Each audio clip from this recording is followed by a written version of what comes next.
ছেলেকে কোনদিন কাছে ডেকে এরকম করে বলেছেন? আপনার বিবিকে জিজ্ঞেস করছি।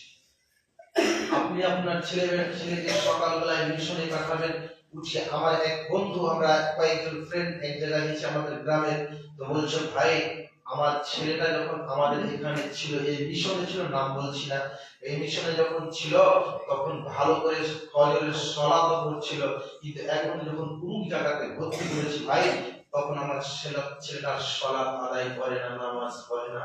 তাহলে আপনি বলেন তো বাবা হিসাবে ভালো করলেন না খারাপ করলেন? বলেন। ওই মিশনে কি হয়? শয়তান তৈরি হয়, ভাই কি হয় না? যেখানে যেখানে সালাতের শিষ্টাচার দেওয়া হয় না, কোরআনের শিক্ষামূলক কথা বলা হয় না, ওই মিশনে আপনার ছেলেকে পড়াবেন কেন? আপনার ছেলের আখিরাত বেকার হবে না তো হবে কি? আপনার ছেলে চেন খুলে দাঁড়িয়ে পেছাব করবে, এই ছাড়া শিখবে কি? ওই মিশনের ছাত্র, ওই শিক্ষক মতো চেন খুলে দাঁড়িয়ে পেছাব করে, আপনার ছেলেকে কি শিক্ষা দিবে? আপনার ছেলেকে শিখায় বাই বাই, আপনার ছেলে কি শিখবে? আপনার ছেলেকে শিখায় টাটা, আপনার ছেলেকে কি শিখাবে? আপনি বাবা, আপনার ছেলেকে বাই বাই টাটা শিখে ইহুদি আর খ্রিস্টানদের কালচার শিখে লাভ কি?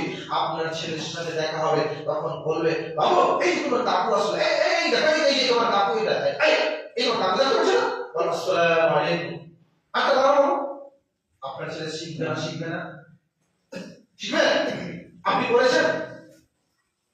বলো বাবু ভাই ভাই ভাই ভাই, তোমার বাপের ঘরের ভাই মরে গেল, আল্লাহ তোমাকে গান শিখে চুলবে, হাঁটি যেমন চুলে মশাই খারাপ, আপনাকে মনে করে চুলবে যে বাবা এসব তুমি কি করেছ?